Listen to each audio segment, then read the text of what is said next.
Thank you for being a Been a friend. friend. Our favorite song, right? Yes. Thank you so much, everybody, for joining us on another episode at the Friendship at the table, on the table, at the table. Just pull your chair up and come in here, be part of this conversation. So don't forget to send us your question, even topic that you want to talk about, that you want some wisdom about. Don't be afraid to let us know what the topic is and questions you may have. We want to be able to share your wisdom. And I am Hannah Josue, and this is my beautiful friend. Lady K. Yeah. Hello, So everyone.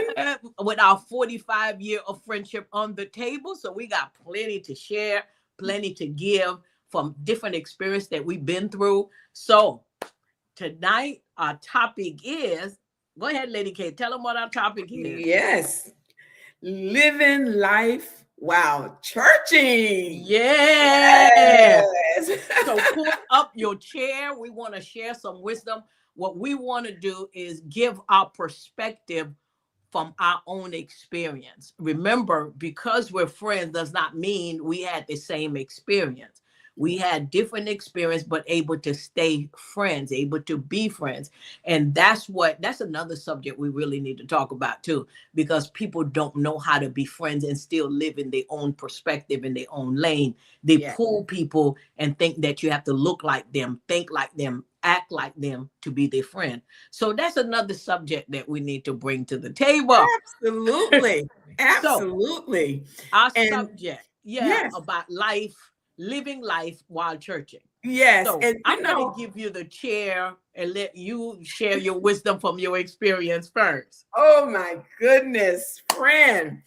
Oh my goodness. I remember back in the day during our friendship, my dear Hannah, we were in church and she invited me, and I can't even get it out. She invited me to come with her to a Michael Jackson concert. I Like, remember, oh my God, did I have a good time? oh my goodness. When she invited me, I said, what? I said, I can't go to no We don't Michael do that. Jackson concert. I'm in the church. I'm not allowed to go listen to a secular singer or performer. I said, no, no, no, I can't do that. And she said, but it's free. You don't have to pay for the tickets. The concert is free. Someone is going to get me in free. And I want to bring my friend. I want my friend to go with me. And trust me, I think she had to, it took her a whole week to convince me to go. Mhm. And then when she mentioned the dress code, I was going to wear a dress. I mean, I was going to wear a dress. And she was like, no, you're going to a concert. You can relax. You can look respectful and relax. And I was like, oh my goodness. I was kind of the rebel because I was like, no. You need to put on your jeans, baby, and just relax and have I was like, jeans? I don't own a pair of jeans. I don't own no pants at all. I said, I don't have any pants. You were churching 100%. That's yes, it, just churching. So and that's did what not we want. balance church Exactly. with life and with churching my honors and my worship unto God and duties in the church, fulfilling all of that. But then there was another part of life called fun. Mm-hmm. And that was the part that I didn't know how to do. I didn't know that it was okay because I always believed that those things were not a part of the church world. You couldn't have fun going to a concert. So long story short, she took me shopping.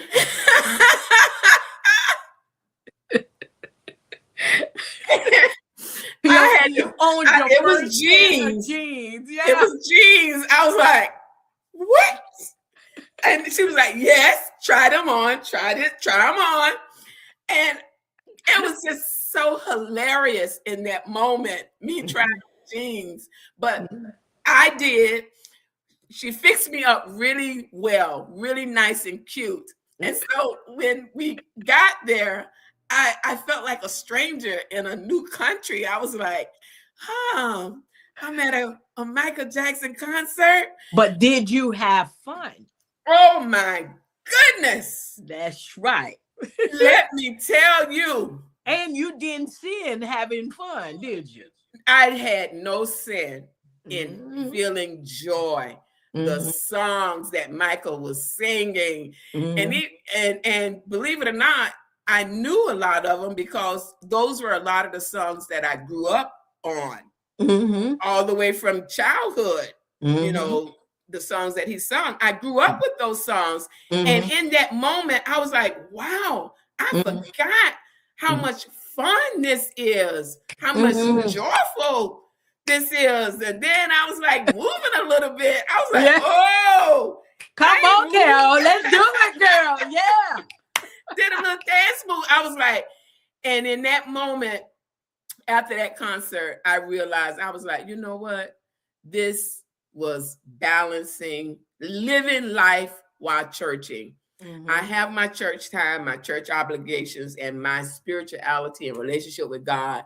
And now I'm going to have some fun that I like, because everyone may not like a concert, and that's okay. Everyone may not like Michael Jackson or any other singer.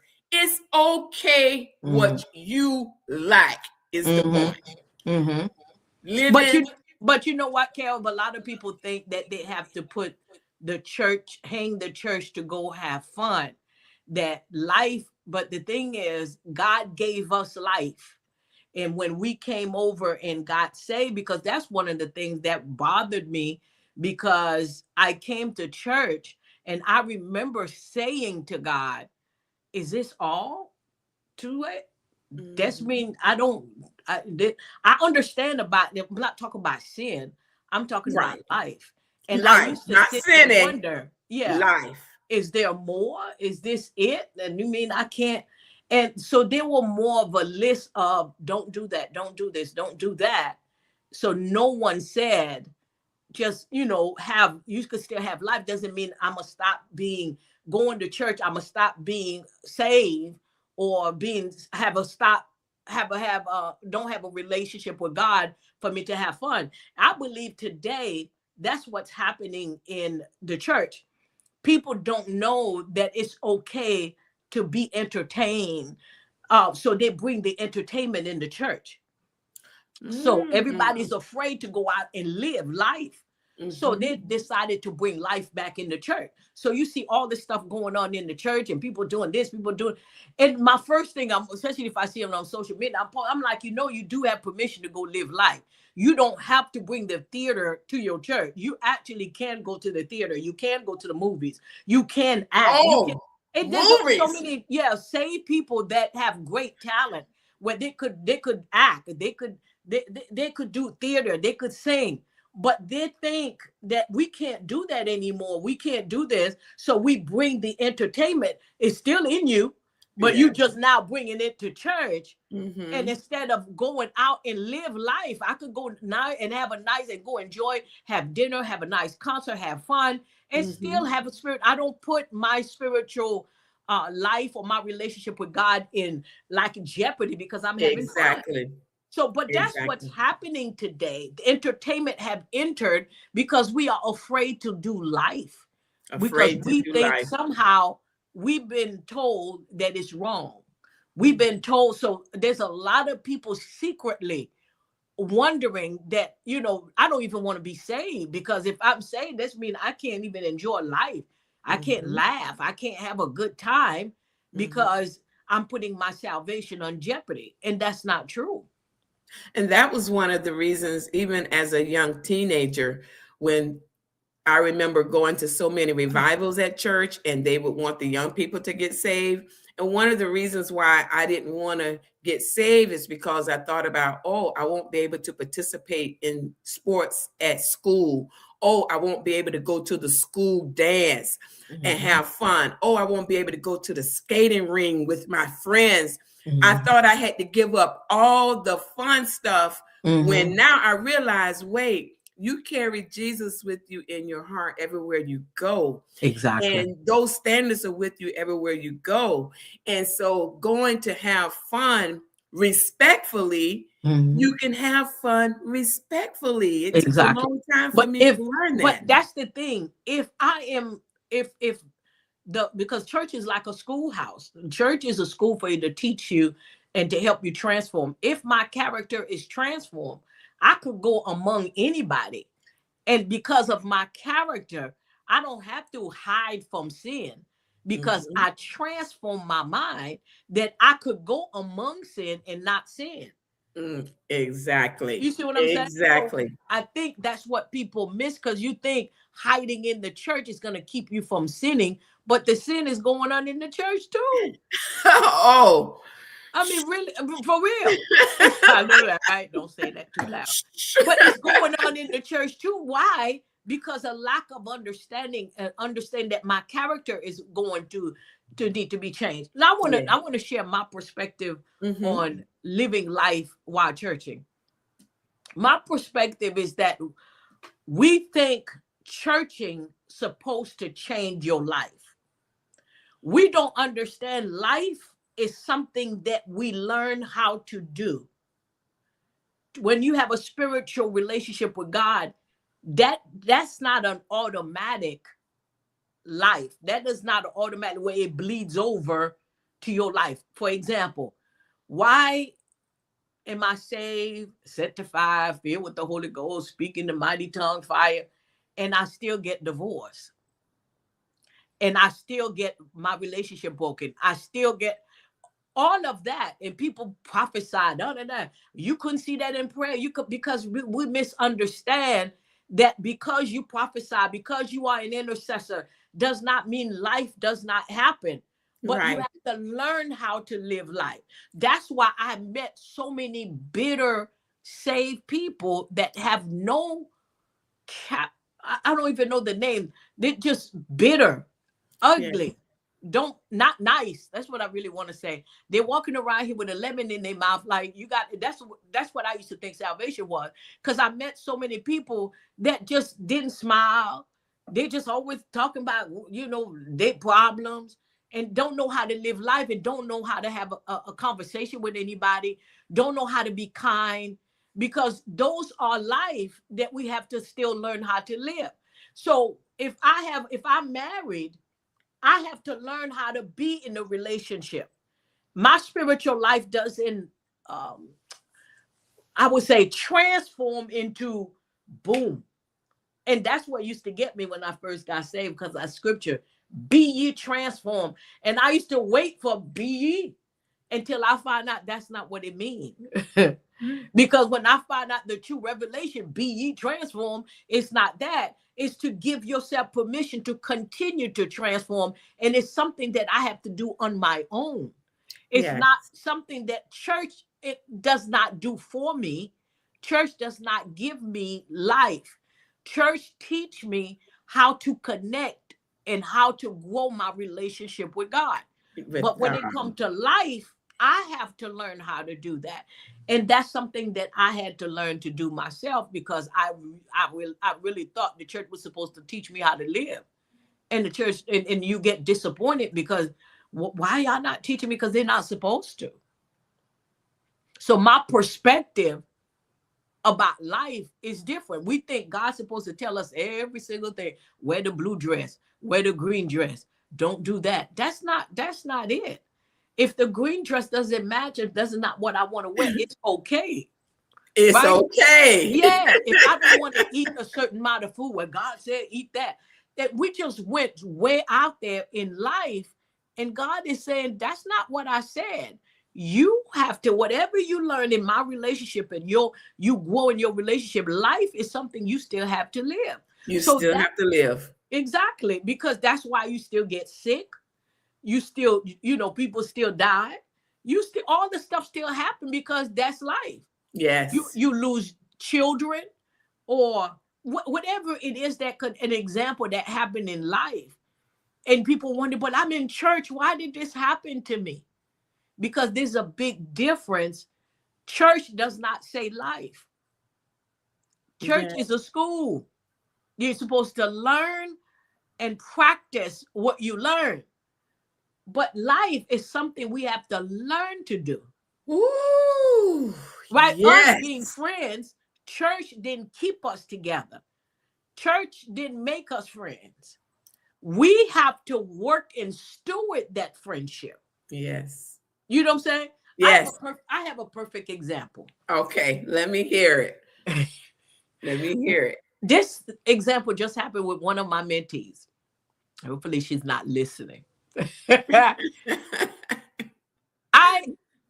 I had to, we went to the store. Now, I'm her spiritual mother. I'm her mentee. We went to the store and I had to go take my baby potty, and I gave her my card. I said, I want to buy that. And when I left, we finished. I go home. I'm like, where is it? She said, well, the cashier said you didn't want it. And I said, why didn't you call, text, and say something? She said, that didn't come to my mind. So it was a perfect learning lesson to say, let me sit down and talk to you. In our relationship, it can't be one side. Just because I teach you to pray, I teach you those spiritual things, does not mean you're not supposed to steward your relationship with me. Mm-hmm. Right? Because Right. the first thing you should have thought of is to call me and ask me or text me. She said you didn't want that. So why did I give you my card? Or that just didn't come to my mind. You're not steward our relationship. You understand what I'm saying? We don't do that. We think, that's right. No, that's not going to bleed over. It is your job, whether you're my mentee, my spiritual child. My job is to steward my relationship with you. I said, I would have thought of you and called you and said, is it true? Did you not want that? And said, I didn't think about it. Here's what we do.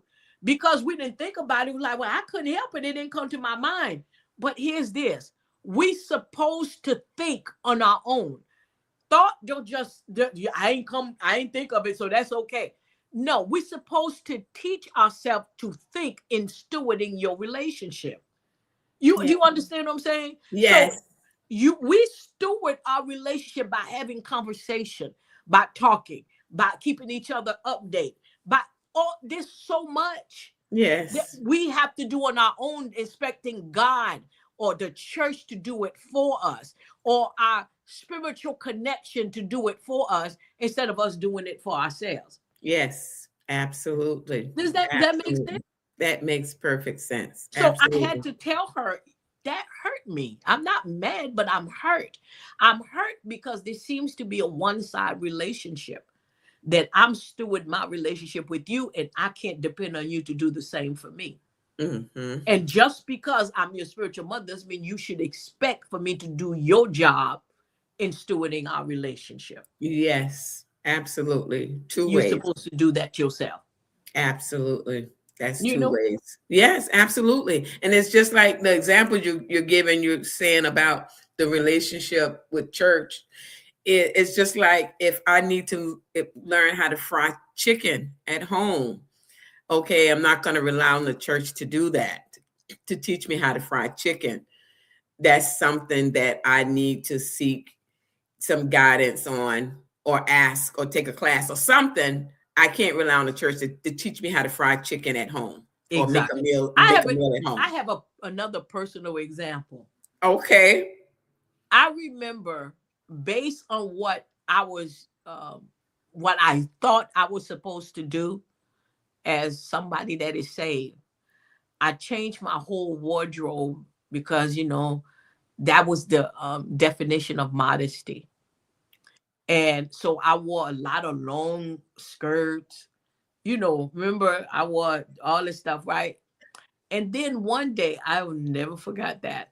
And having problem in my marriage and stuff like that. And then I'm just praying and asking God for direction. And I was asking him, what do I do about my marriage? So because we were talking about, well, I wasn't looking attractive enough because I thought being attractive was a sin. I really did. I thought so I was dumbing myself down for being attractive because I really thought it was a sin. So sometimes a teaching is not something people tell you, but is something that is unspoken. There's a lot of unspoken rules.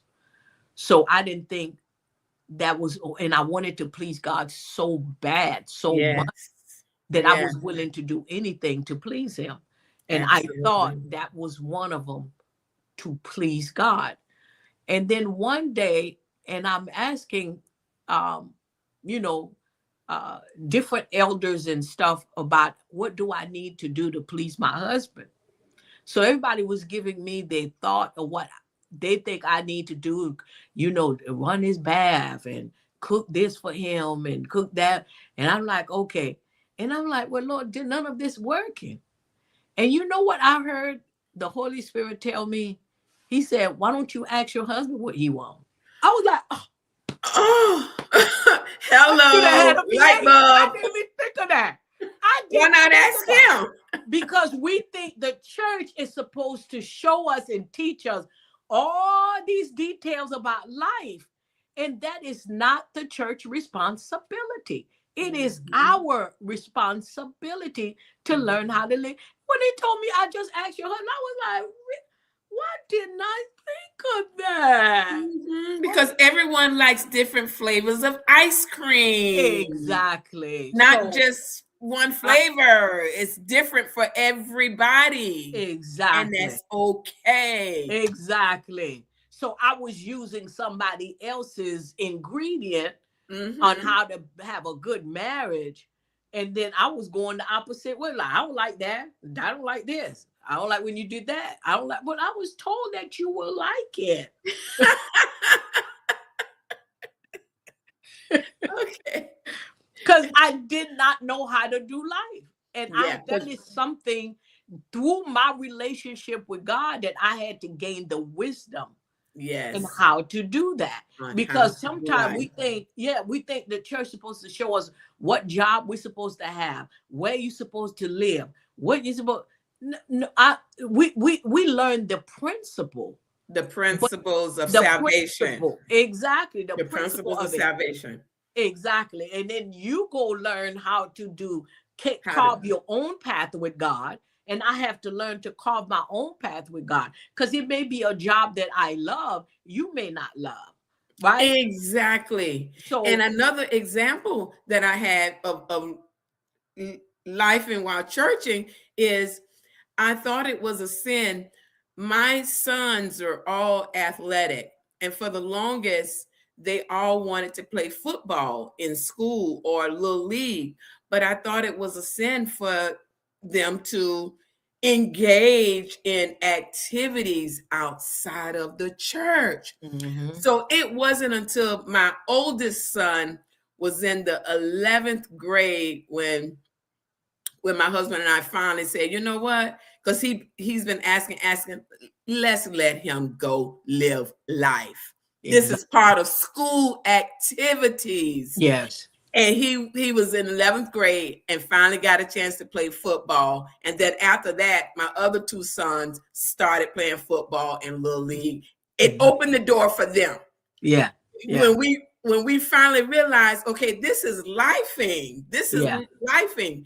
This doesn't subtract anything from our church relationship and our relationship with God and our worship experiences with God. That has its place in time. And now we're going to go life with the family. They want to play football. That's recreational sports. Okay. So again, learning how to live life while churching. Exactly.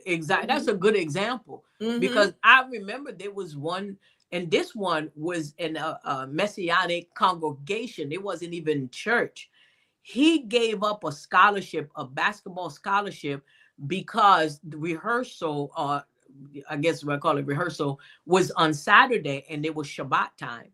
So he was tall too, could play real good. He gave that up because he believed that God didn't want him to do that because rehearsal was on Shabbat.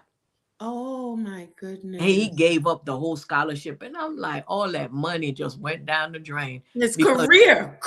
That's another part. Careers. Exactly. So we don't, even with Shabbat, you honor Shabbat, but when it's something that you have to work and God is not going to just, oh, you going to hell because you working on church day. You going to hell because you working on Shabbat.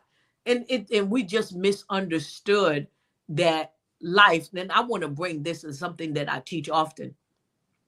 Even when the scripture said that Yeshua said he came to give us life. Now, King James says life to the fullness, but actually the real translation, he said, I came to give you life, comma, living to the fullness. So he can give life, but the life is a gift. We have to learn how to make a living out of the gift. That's up to us. He doesn't teach us that. I'm already giving you the gift called life. Now I need you to learn how to make a living out of that. And stop being so afraid that I'm gonna dilute church because I'm living life. Living life. Exactly. Wow, churching. Yes. Exactly. And then lesson learned. Powerful. I just did an entrepreneur tank, and some of y'all could go on YouTube and watch that about something similar to that people are even giving up their business because I don't think I could do my business and go to church. And it's not I don't even know what the word to use. I'm like, what? So it doesn't make sense, but it's because of lack of understanding. Yes. And we put too much responsibility on the church. We put too much responsibility on leadership, and we make them God. We make them tell us what you want us to do. Tell us how to live. Tell us where to go. Tell us what to wear. Tell us who to marry. Tell us all of that, because we don't know how to live. We don't know how to have life for ourselves. I may not be attracted to who you want me to be married to. I don't like that. Well, that's what God has for you. Well, God doesn't know what I like. That makes no sense. He know what I like. He know what I want. So I don't understand why we think that because we like something, no, God don't want you to have this job. No, he don't want. No, we have to, it's almost like we have to cultivate our heart. We have to cultivate our life to really want to know, what is my assignment on this earth? Because all of us that's in church don't have the same assignment. Right. Now that's true. That's very true. So how can you tell me what I need to do when I don't have the same assignment as you? I don't have the same assignment as you. You don't know my assignment. He didn't share that with you. Right. Our assignments are as different as our DNAs. Exactly. When you get saved, all of us don't have the same DNA. Exactly. We don't have the same fingerprint. We all different characters sitting in one community, in one place together, learning principles. But when I take my principle, my principle that I've learned, I became a mortgage broker. I became a brain coach. And then you take the same principle and you go forward and you become the podcaster. All right. And you become whatever you've been assigned to do on this earth. Yeah. It's the same principle, but it's applied in different people's life. Yes. You know what I'm saying? Exactly. So life, and that's why even sometimes when people said, intercessors or prophet, when something happened to them, people, God didn't show them that. They should already know this was going to happen. That have nothing to do. My spiritual gift have nothing to do with life. I still got to learn how to live life. I got to learn how to pay my bill. Exactly. If you say unsaved, you're going to get thrown out if you don't pay your bill. That is 100% reality. Got to have an occupation, a form, a method of paying your bills to be on this earth. Exactly. That is so true. Exactly. So living, things will happen. Living life, things will happen to everybody. But you got to learn how to live that life. And it balance doesn't happen for you. Yeah.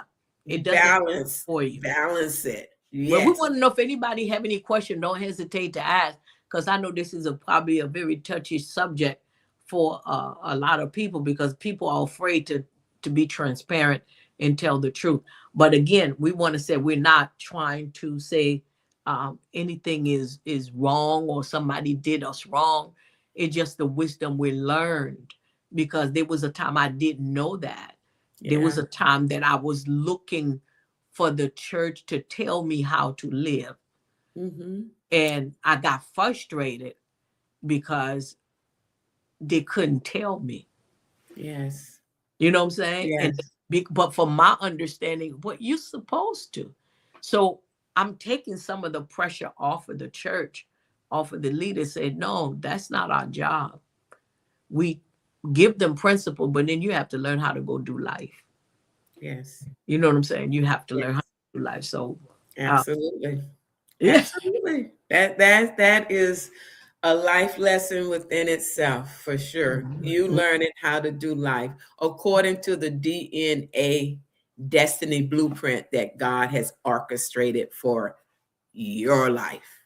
Mm-hmm. So nobody could ask question, how can I do church and still live my life? How can I do church? I'm gonna ask you that, Miss Lady K. Well, it starts with a personal relationship with God, a personal relationship. And what I mean by that is, your prayer life with God, you getting to know God just like you learn your parents, your siblings, just like you're learning. It's a relationship. You have a relationship with family. You get to learn them, their way, that relationship becomes a bond. And then after that, God begins to communicate and give you confirmations. Here's the destiny map that's laid out for you. Here's the plan. And then when you share that plan with others, sometimes others don't see it or don't get it. But you have to have that confidence with your relationship with God to say, well, he may not have told you, but he told me, and I got to stand and be accountable for this, for my destiny, for the plan he has for me. So that personal relationship. But here's something that you said that happens often. God didn't tell you. We expect for God to tell everybody what our life's supposed to be.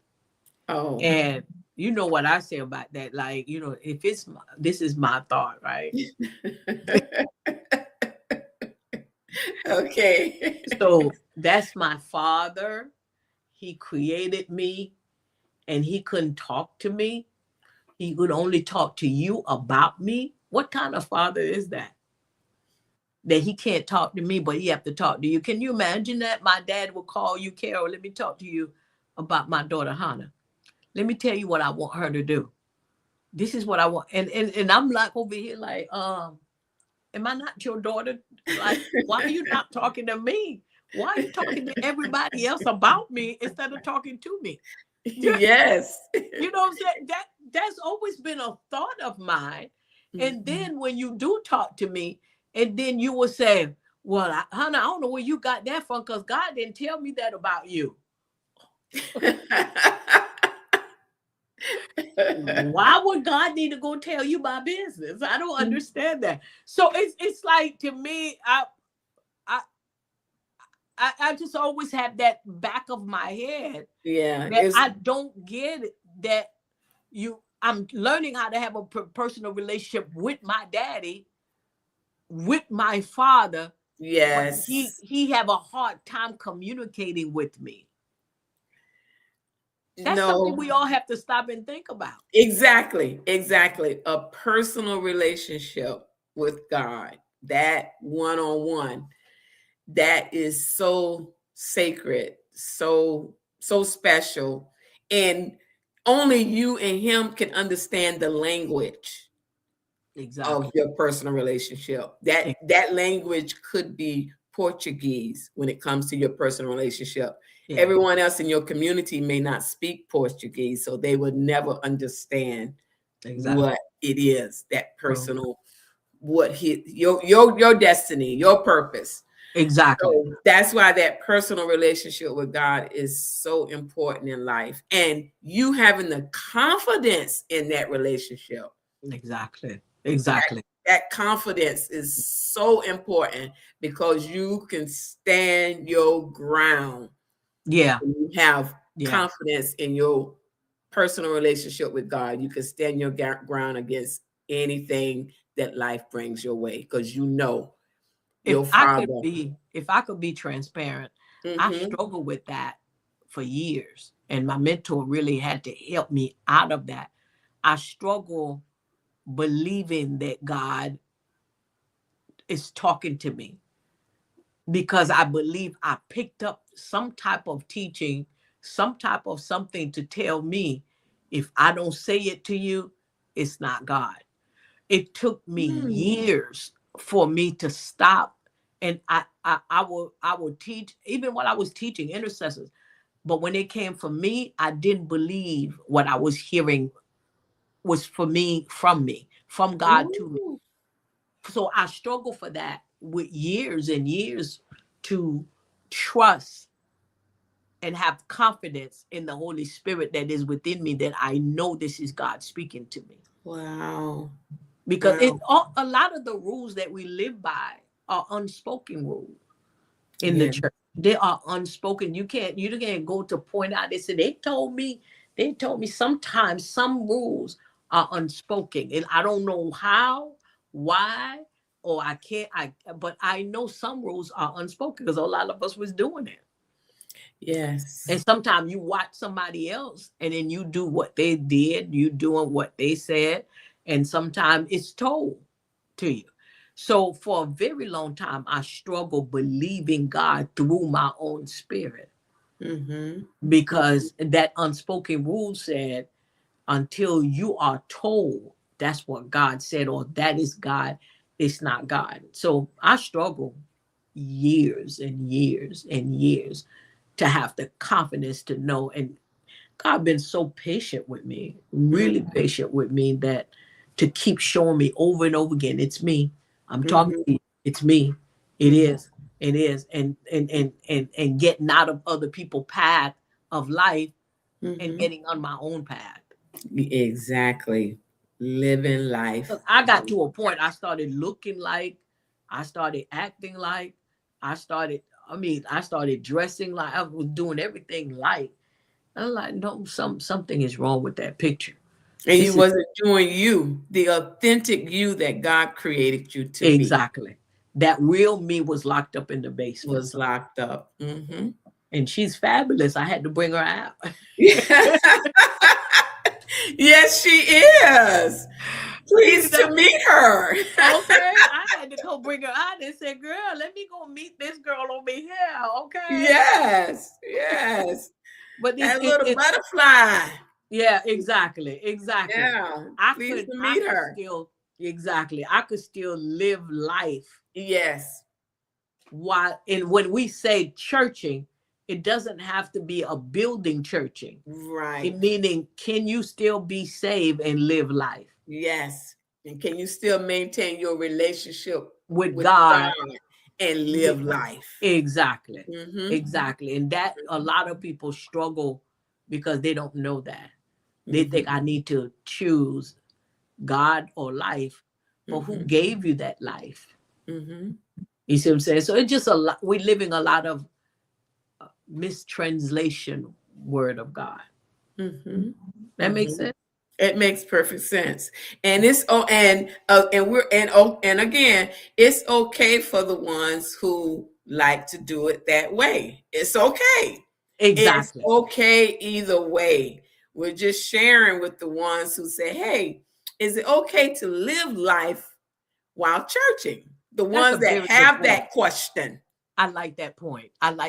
Because people need to thank you for that. We need to bring clarity. We're not trying to make people stop doing what they like to do. Right. If life doesn't look like that for you, you comfortable where you are, we're not talking to you. Right. We only talking to people that is secretly under the bench somewhere Yes. crying and say, God, I don't understand. I used to do. I said, I Yeah, don't I don't get it. understand. You know what I'm saying? Exactly. And you struggling. We only talking to those people. But if Exactly. you Only don't have any those. problem and you're fine and y'all, the Yeah, thing is you that we have good. to, You good. exactly. Everybody is not in the same stage. Everybody's Exactly. not in the same level. Everybody's not Exactly. in the same place. But Exactly. even our podcast is created to go get some people that is struggling, The ones that that are need struggling. help, that need wisdom, that's crying out, I need help. I want to understand, what does this mean? What is that? We're not Exactly. going to get, we're not for everybody Right. at all. It's Only for- those that is, because I was one of those that was struggling. I was asking God questions like, I don't get it. I was one of those too, asking all these questions. I'm like, I'm sorry, God, but I gotta ask this. I need to know. Can you clarify for me, please? So it's only for the ones that have the questions and want to know, not for the ones that are okay. Exactly. If you Disclaimer. okay, exactly. We okay, you okay. We okay. You okay? If you okay, we okay. It's the ones Almost that like are. it's almost like the bus, right? Every bus pass by does not mean you have to take that bus, because every bus have a different destination. So you Right. catch the bus that's going in your destination. And if we're not going in your destination, please pass us by. Yes. Yes. You don't have to listen. Said. Accurately. You don't have to agree. Exactly. Just keep going, because that's reality. This bus over here have its own, what do you call that? Guide, direction, own route. That's what it is. Yes. Its own route. So every plane don't go the same place. Every train don't go the same place. Catch the one that you're supposed to catch. That's it. That's it right there. Oh my God, that's what I've been asking God. Is the answer? Oh my goodness. That's it. That's why we ask you to share this, because somebody maybe on their social media or family or friends may be struggling with that, sometimes secretly. Share it so they could get an answer. Just because you don't agree does not mean everybody gonna disagree. Yeah, it's wrong. Because a lot of people do that. So especially social media. I told one gentleman, he was yelling and all. I said, sir, you simply don't agree with what I said, but don't mean that what I'm saying is wrong. And it doesn't mean you have a lack of understanding. No, sir. What you are is you don't agree with what I said, and it's okay. I got that from you. It's okay that you do not agree. It's okay that you don't understand the level I'm speaking from. Keep walking. Don't stop. Right. Keep walking. I had to learn I'm not called for everybody. I had to learn who I'm called to. I'm not going to waste my time, my energy on people I'm not called to. Because if I'm not called to you, you're not going to hear me anyway. You know what I'm saying? Let's not waste time trying to change each other. No, don't think that way. No, don't say that. Just keep walking. Because somebody need what I'm saying. Exactly. You know what I'm saying? Yes, exactly. And the main ingredient that I see in balancing living life while churching is the main ingredient. What we're trying to introduce is joy. Is joy. Joy of life. The joy of life. Whatever it is for you that brings you joy, you being able to get an answer, is it okay? Because I can tell you, I'm like, wow, that feeling joyful is a great feeling. It's a breakthrough. It's a breakthrough to know that, for example, I've never wore braids like this in my life. I know. Braids. I never, I tried. This is a good example. This is a very good example. Very good example. You know, I believe that it was worldly. You're not saved. You're not a Christian. But now to wear braids, I feel joyful. Again, this is my DNA. And this is what we're saying when we mean what we mean living life while churching. I still love God. I still love church. I still love everything about God. But now I'm living life as well in my manifestation of it. And living life, the interpretation, one word, joy. Joy. So you just brought up another question. How many people are unhappy because they think living life is an offense to God? They're struggling somewhere in the basement crying. I really want to do this. I really want to go to the movies. I really want to have life. I want to be an actor. I really want to do this. I can't do that because everybody said that's the devil. And they are unhappy not living life. Unhappy. Because they think they are offending God. Because they, But unhappy. You gave me, I'm crazy like that.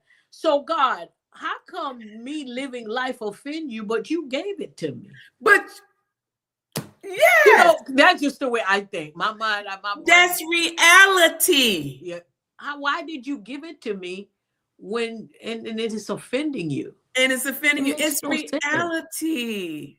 But you said you came to give me life. So when I tried to make a living and try to live that life, you offended? Or is it our interpretation? Yes. Our interpretation. It's our interpretation. It's not what he's feeling. Exactly. So it's like you gave it, just like even when I started teaching about the spirit, a lot of people would say, don't bother your flesh, don't bother your soul, don't bother just the spirit. And I'm like, okay, so I'm watching people living life that's not attending to their flesh. They're not attending to their soul because you were told God is not pleased with that. Put that away. Put your flesh. But then my flesh never got disciplined because you tell me I don't need to pay attention to that. I never disciplined my flesh. My soul is unattended, which is my mind, my thought, my emotion, my imagination is unattended because you tell me to pay attention only to my spirit. What live life? My flesh and my soul is actually living.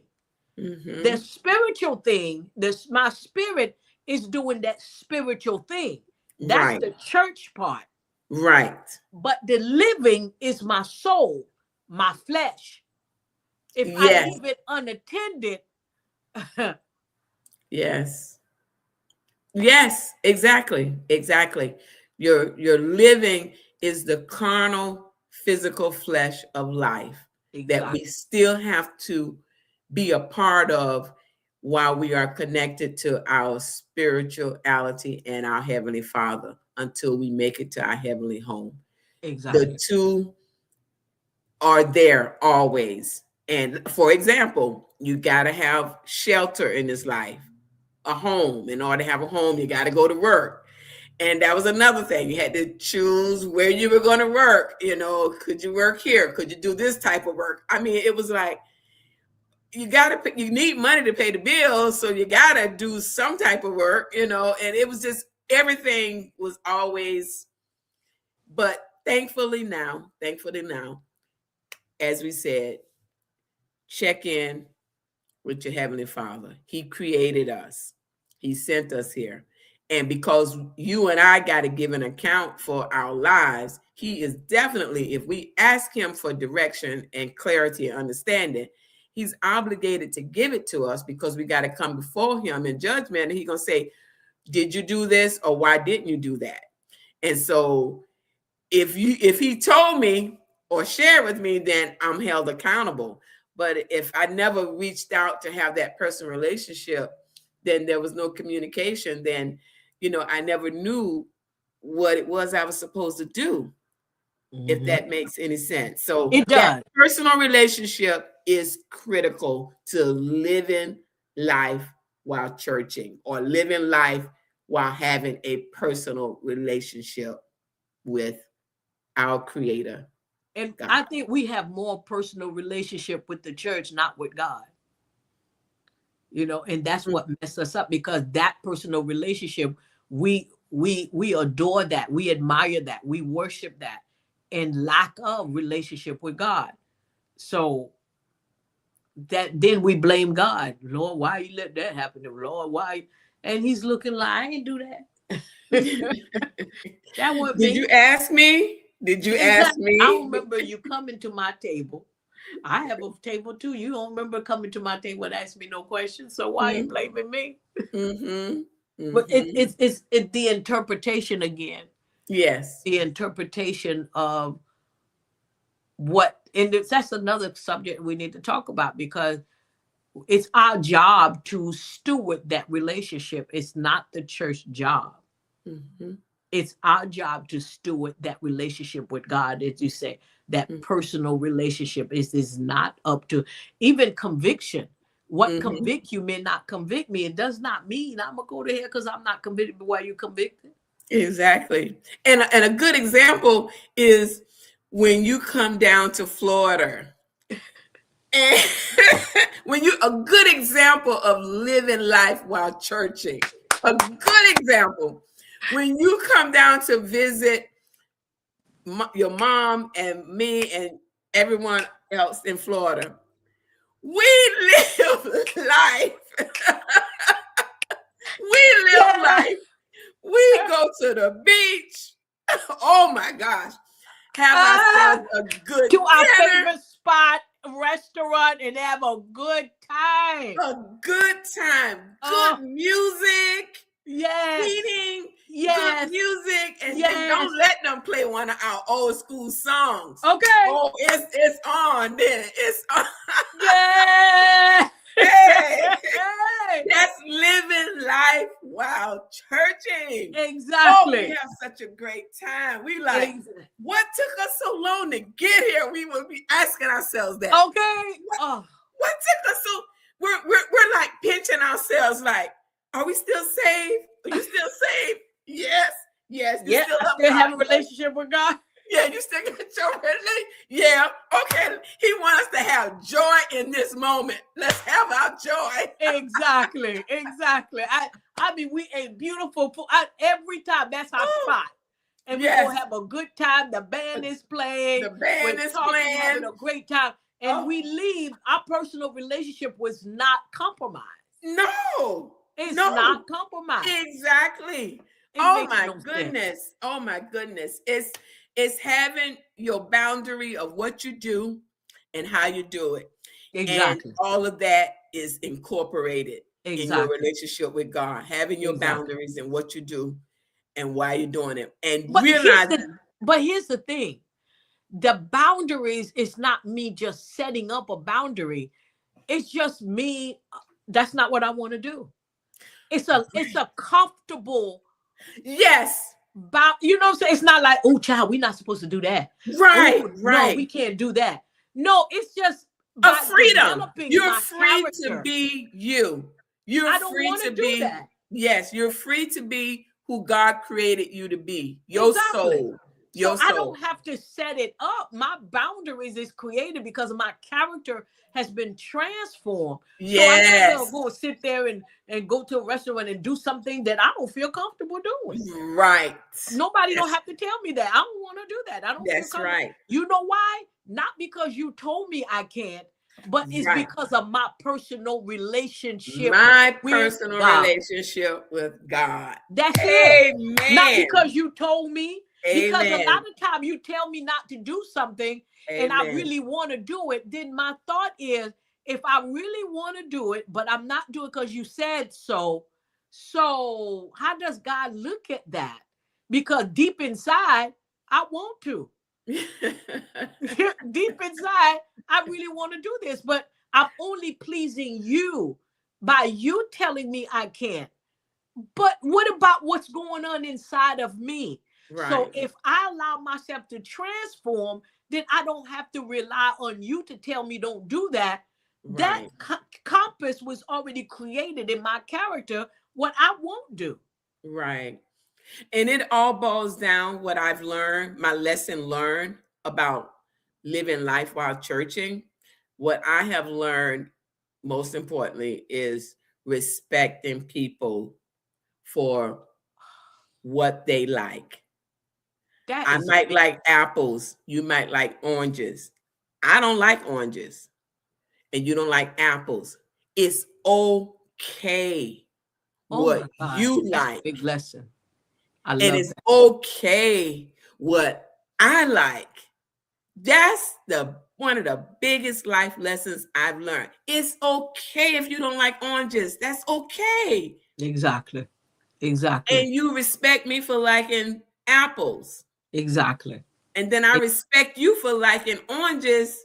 And we got a happy community of love, family, and relationship. We got a happy community because of respect for one another.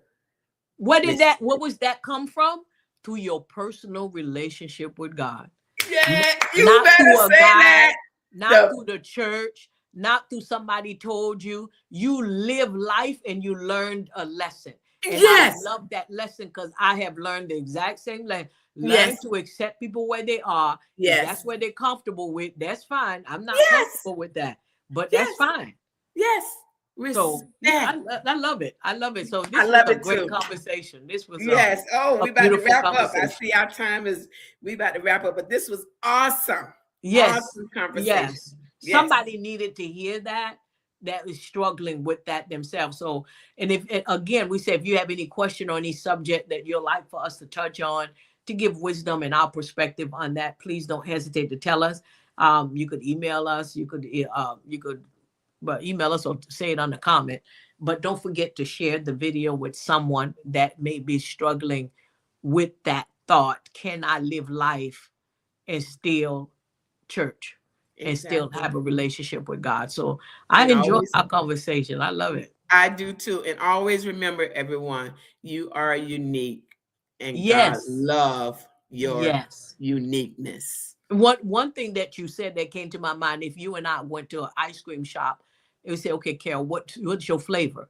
You may pick your flavor. I pick my flavor. I was like, oh, I don't like that flavor. It's okay. I like this on my ice cream. You like this. And we sit there, enjoy each other company, not focus on what you don't like or what I don't like. Why are you eating that? Instead of focusing on the moment of the friendship, the moment we're spending time together, the moment that we are in this space together and focus on that. We just rather focus on what, child, how you gonna eat that? That ain't right. Yeah, man.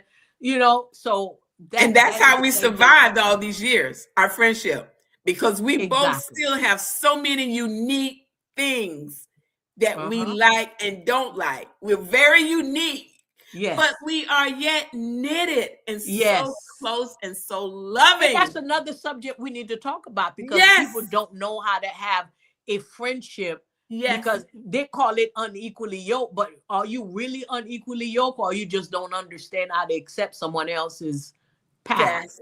That's so we got to talk about it. Yes. Got to talk about it. Yes. Love it. So we appreciate everybody. Thank you so much for joining us and sitting at our table and pulling your chair. And we hope that you enjoy our conversation. We should enjoy our own conversation, right? We just inviting you in our conversation. Yes. Much love. So we enjoy it. So thank you so much. We appreciate you. Until next week, join us again for our next friendship and pull your chair back and let's sit your chair. Yes, bring your chair. Tell your friend to bring a chair. Exactly. Your friend. Thank you for being my friend. Thank you for being my friend. Yes. I love you, love you, love you, love you. I love you too, girl. All right. You all have a great night. Thank you so much. Thank you.